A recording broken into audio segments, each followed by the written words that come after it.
तो आज अभी हम डिस्कशन करेंगे पार्ट 2 से। आगे के क्वेश्चंस जो है वो आपने देखे होंगे। फिर से उसका हल्का सा आइडिया दे दूं। 11th नंबर का क्वेश्चन है जहां पे एक पॉजिटिव चार्ज एक नेगेटिव चार्ज, मतलब एक डाइपोल बना। डाइपोल के मिडल पे, डाइपोल के सेम एक्सिस पे और डाइपोल के इक्वेटोरियल लाइन पे क्या क्या इलेक्ट्रिक फील्ड होता है उसका आइडिया क्वेश्चन नंबर 11 देता है। 12th भी बहुत ही सिंपल सा है। If you remember that, again ये डाइपोल है, सेम एक्सिस और equatorial line. Electric field due to dipole on the same axis 2kp/r³। Formula याद हो, सिंपल वैल्यू प्लेस करो, आंसर सीधा सीधा मिल सकता है। इक्वेटोरियल लाइन यानी परपेंडिकुलर वाला थ्योरी याद होगा, तो उसका फॉर्मूला था kp/r³। तो k यानी 1/4π कह सकते हैं, 9 × 10⁹ जिसका वैल्यू है। p यानी डाइपोल मोमेंट 2aq में वैल्यू डाल दो और डिस्टेंस का क्यूब कर दो, तो वहां पे भी आपको आंसर मिल सकता है। फिर भी अगर डाउट हो तो उसको अच्छी तरह से क्लियर करवा लीजिए, बाकी बहुत ही सिंपल से क्वेश्चन है। समझने जैसे क्वेश्चंस में अब ये 3 क्वेश्चंस है, ध्यान से देखिएगा और समझने का ट्राई करिएगा।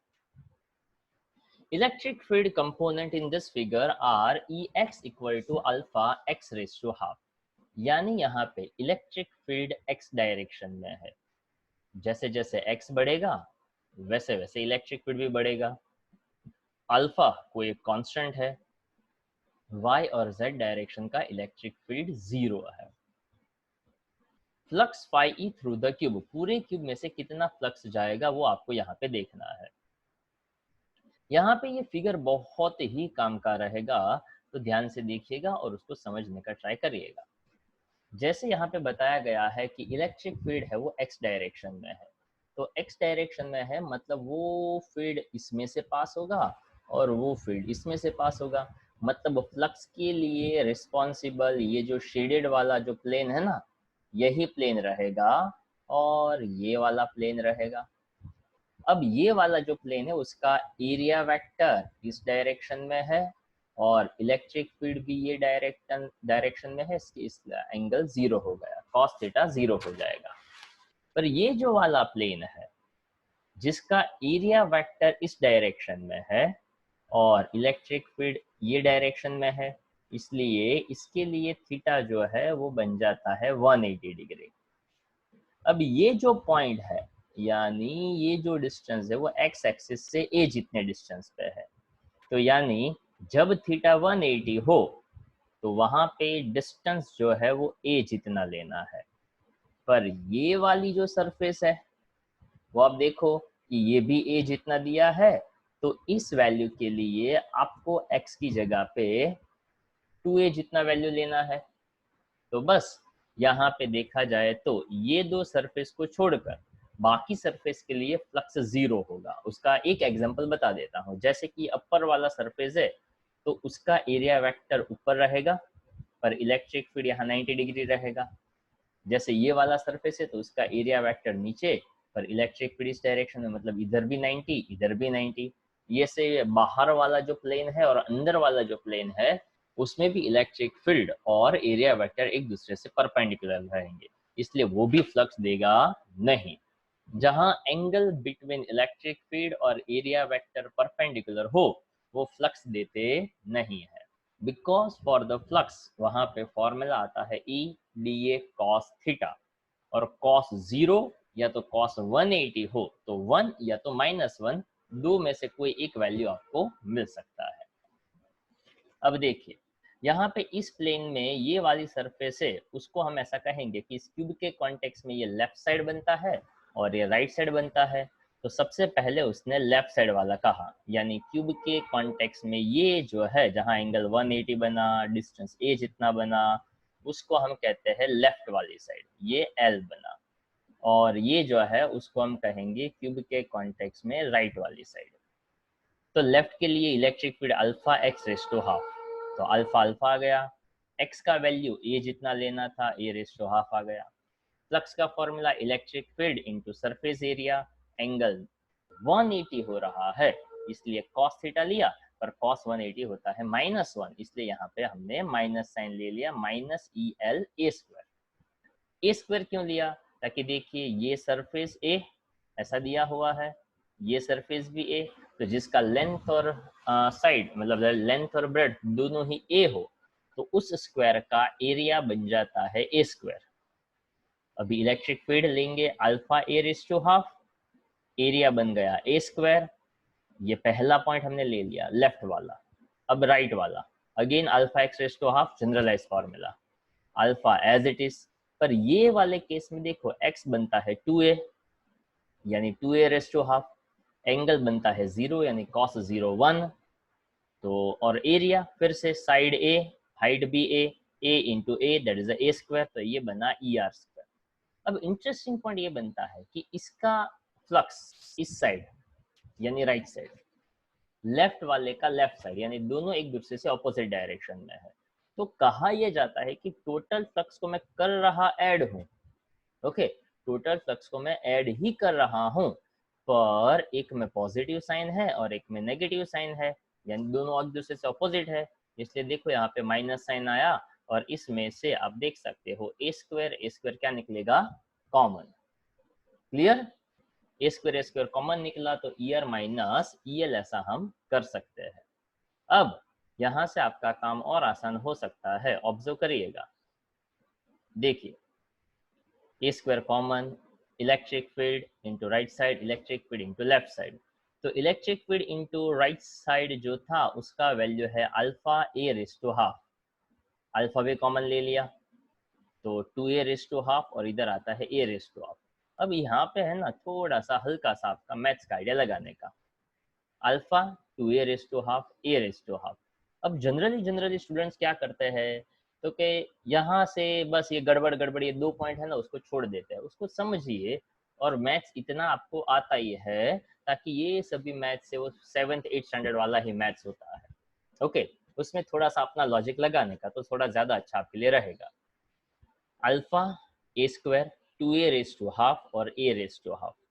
तो यहाँ से मैं ऐसा सोच सकता हूँ, देखो जैसे यहाँ से a रेज़ टू 5/2 आया ना, तो 0.1 का 5/2 निकालना विथ कैलकुलेटर और विदाउट कैलकुलेटर दोनों ही तरीके से थोड़ा डिफिकल्ट होता है। तो यहाँ पे भले ऐसा लिखा था कि ये तो टेक्स्ट बुक का इलास्ट्रेशन है, पर अगर मुझे समझना हो तो I am just going to effort in that way. आप ऐसा हो तो आप अपने नोट्स में अभी लिख दीजिएगा, नोटबुक में ही सही, कि अगर मान लो यहाँ से मुझे ए रेज़ टू 5/2 कैसे निकालना है वो नहीं आता है, तो मैं क्या अप्लाई करूंगा, तो कि मैं अल्फा एज इट इज रखूंगा, ए स्क्वायर एज इट इज रखूंगा, दोनों में से एक का रूट कॉमन ले लूंगा, तो पहले में से 2 का रूट और दूसरे में से 1 एज इट इज। अब मेरा काम आसान है, अल्फा का वैल्यू 800, ए का स्क्वायर, ए यानी कौन है, तो कि ए यानी 10⁻⁻1 है उसका स्क्वायर और 10⁻⁻1 है उसका रूट। और √2 - 1, तो √2 - 1 तो वो तो मुझे पता ही है, √2 - 1 होता है 1.41 - 1। तो देखिए यहाँ पे आपका काम और आसान कर दिया, ये 800 आ गया, ये 10⁻² हो गया। अब 10⁻1 का रूट वो आप कैलकुलेटर से जरूर कर सकते हैं, और ये हो गया 0.41। तो देखो इसकी +2 जीरो, इसकी -2 जीरो कैंसिल हो गई, और जब आप 10⁻1 का रूट निकालेंगे उसको 8 और 0.41 के साथ मल्टीप्लाई करेंगे तो आपको ये आंसर मिल जाएगा।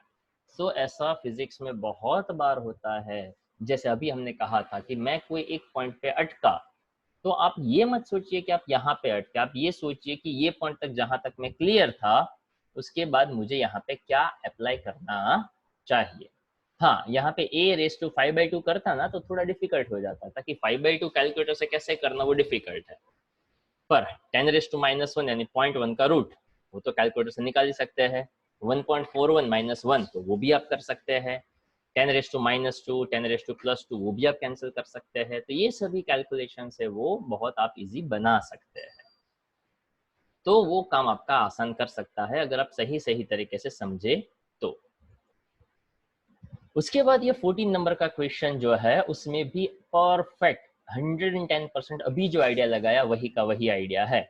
उसके लिए भी फिगर में जितना क्लैरिटी होगा उतना आपका काम आसान है। देखो यहाँ पे बताया इलेक्ट्रिक फील्ड 200 आई कैप यानी एक्स डायरेक्शन का, जब x ग्रेटर देन 0 हो with respect to centre. Electric field -200 I cap, मतलब माइनस आई कैप जब वो लेफ्ट साइड हो तो देखिए यहाँ पे इलेक्ट्रिक फील्ड और एरिया वेक्टर एक दूसरे से परपेंडिकुलर है, यानी ये जो सिलिंड्रिकल वाला पार्ट है वो आपको फ्लक्स देगा नहीं। तो अगेन फ्लक्स के लिए रिस्पॉन्सिबल कौन, ये राइट साइड और ये लेफ्ट साइड। टोटल करो तो टोटल में ये सर्कुलर पार्ट, ये सर्कुलर पार्ट और ये सिलेंड्रिकल पार्ट, पर दो सर्कुलर पार्ट ही फ्लक्स के लिए रिस्पॉन्सिबल होंगे, ताकि सिलेंड्रिकल में एंगल 90 बनता है और वो फ्लक्स देता नहीं है। So what is the net outward flux through the flat surface? What is the flux through the side of the cylinder? तो साइड ऑफ द सिलेंडर के लिए फ्लक्स जीरो हो जाएगा, ताकि electric field and area vector एक दूसरे से perpendicular है। एंड नेट चार्ज, अब चार्ज ढूंढना हो तो आपके पास फ्लक्स का डायरेक्ट फॉर्मूला है, phi equals to q by epsilon naught। q को सब्जेक्ट बना दो तो phi into epsilon naught, खत्म हो गया क्वेश्चन। तो देखो वन बाय वन एक पॉइंट समझो। सबसे पहले लेफ्ट साइड, प्रीवियस क्वेश्चन में किया था परफेक्ट वैसा ही। Left side electric field area vector इसी डायरेक्शन में, इलेक्ट्रिक फील्ड में माइनस साइन ले लिया ताकि वो नेगेटिव एक्स है। सरफेस एरिया में भी माइनस साइन आएगा बिकॉज यहाँ पे दोनों इस डायरेक्शन में जा रहा है, नेगेटिव डायरेक्शन में है, तो ओरिजिन से लेफ्ट साइड नेगेटिव ले लिया। और एरिया का formula pi r square, okay, surface area because ये सर्कुलर पार्ट है, बस दोनों को मल्टीप्लाई कर दो, लो आपका आंसर रेडी हो गया, प्लस 1.57। और आई डॉट आई आपको आना चाहिए 1 होता है, जो डॉट प्रोडक्ट आपने 11th में शायद पढ़ा होगा। अब राइट साइड की बात करो, राइट साइड में इलेक्ट्रिक फील्ड भी पॉजिटिव, एरिया भी पॉजिटिव, तो सेम टू सेम आंसर आएगा। देखो ये भी पॉजिटिव, ये भी पॉजिटिव, तो देखो प्लस 1.57 प्लस 1.57, ये लेफ्ट साइड के लिए था, ये राइट साइड के लिए था। अब जब हम टोटल की बात करेंगे तो सिलेंडर तो आपको जीरो ही दे देगा। अब टोटल चाहिए तो टोटल के लिए क्या करने का, सब का addition, left plus right plus cylindrical, तो लेफ्ट और राइट देगा, सिलेंड्रिकल जीरो दे देगा। और चार्ज का तो फॉर्मूला बोला ही था, charge Q equals to epsilon not into 5। अच्छा, एप्सिलॉन का वैल्यू है 8.85 10⁻12 और फ्लक्स का वैल्यू भी है आपके पास 3.14, बस दोनों को मल्टीप्लाई करो। ओके, ये वैल्यू शायद हमने डिस्कस किया था कि एप्सिलॉन नॉट है इलेक्ट्रिकल परमिटिविटी और जिसका वैल्यू होता है 8.85 10⁻12। क्लियर? उसी के हिसाब से यहाँ पे 15 नंबर का क्वेश्चन भी आपसे हो सकता है। 15 नंबर का क्वेश्चन जो है वहाँ पे इस फिगर को अच्छी तरह से देखने का, यहाँ पे उसने कुछ रीजन बताया है। पहले मैं फिगर जो है उसको थोड़ा सा बड़ा करके बताता हूँ, ध्यान से देखते जाइएगा। ओके, एक पॉइंट का डिस्कशन करूंगा। देखो यहाँ पे आपको दो स्फीयर जैसा दिख रहा है, ये जो सेंटर है यहाँ से उसने बताया कि ये जो है ना सर्कल पहला वाला, वो ओरिजिन पे ले लिया, वहां से उसका आर ले लिया, मतलब इसके कोऑर्डिनेट्स बन गए 0,0,0, इसके कोऑर्डिनेट्स बन गए 2,0,0, यानी वो एक्स एक्सिस पे 2 मीटर जितने डिस्टेंस पे है। You are given a plus q charge at the origin, यानी यहाँ पे एक प्लस क्यू चार्ज रखा। Consider a sphere S with the center 2,0,0, मतलब मैंने एक स्फीयर कंसिडर किया जिसका x एक्सिस 2 है, y और z उसका 0 है और जिसका रेडियस √2 मीटर है। ओके, ये समझना जरूरी था कि जो आप एक स्फीयर ले रहे हैं उसका रेडियस √2 मीटर है, तो √2 इंटू √2 करूंगा तभी जाके मुझे क्या मिलेगा, 2 मिलेगा। तो √2 इंटू √2 मतलब डबल रेडियस जितना हो वहां से ये स्फीयर आपका स्टार्ट होगा। Now consider another sphere of radius √2 metre centred at the origin, मतलब क्या, तो कि एक ऐसा स्फीयर कंसीडर करिए जो जिसका सेंटर इसी सेंटर पे आता हो। And it is very interesting point कि ये सर्कल, ये उसका सेंटर, उसका रेडियस भी √2, तो देखो इसका √2 प्लस √2, तो वहां से जब √2 आता है तब जाके आपको दूसरे स्फीयर का सेंटर है वो मिलता है। आई रिपीट, कहाँ पे, तो कि पहले स्फीयर का रेडियस √2, तो √2 इंटू √2 करेंगे तब जाके दूसरा स्फीयर है वो आपका स्टार्ट होता है। कंसिडर द स्फेरिकल कैप्स, अब इस पॉइंट को ऑब्जर्व करिएगा, पी एस क्यू, यहाँ पे P दिख रहा होगा, यहाँ पे S दिख रहा होगा और यहाँ पे है Q, PSQ and PRQ। Actual में देखा जाए तो दोनों स्फीयर का वो इंटरसेक्टिंग पॉइंट है। PWQ यानी PW और Q जो इसका आउटर पार्ट है, with normals outward to the respective sphere and the flat circle P2Q यानी P2Q, यानी उसका जो क्रॉस सेक्शन है दोनों का वो आपको नॉर्मल उससे लगना चाहिए। What is the sign of electric flux through each of the surfaces? अब यहाँ पे इलेक्ट्रिक फील्ड, याद एक ही पॉइंट रखना है, electric field and area vector same direction में हो तो फ्लक्स मिलेगा, एरिया वेक्टर और इलेक्ट्रिक फील्ड एक दूसरे से परपेंडिकुलर हो तो फ्लक्स जीरो हो जाएगा। Electric field due two point charge का फॉर्मूला आपके पास है KQ/R², डिस्टेंस कितना लेना है √2, तो ये हो गया आपका पहला इलेक्ट्रिक फील्ड। दूसरे में तो कि जो ऊपर वाला क्वेश्चन था ना उसमें जो यूज किया था परफेक्ट वही का वही, flux equals to electric field into area, electric field ऊपर से मिला है और एरिया भी आपको दिया हुआ है, बस सिंपल तरीके से मल्टीप्लाई करो ताकि एरिया जहाँ पे उसका 1 मीटर है तो इलेक्ट्रिक फील्ड इंटू 1, देखो वही का वही आंसर आया 4.5 10⁹, 4.5 10⁹, यानी यहाँ पे ये जो पोर्शन है ना 1 मीटर वाला, अगर आप यहाँ पे एरिया कंसिडर करो तो इंटू सिर्फ 1 ही बनता है। ओके, फिर से आप इसको जब घर पे आप लिखोगे तो आपको और ज्यादा पता चल सकता है। क्लियर? उसके बाद यहाँ पे 16 और 17 मैंने होमवर्क में दिए थे तो शायद वो भी आपको समझ में आए होंगे, बहुत ही सिंपल सिंपल से क्वेश्चंस है। तो कल हम फिर से मिलेंगे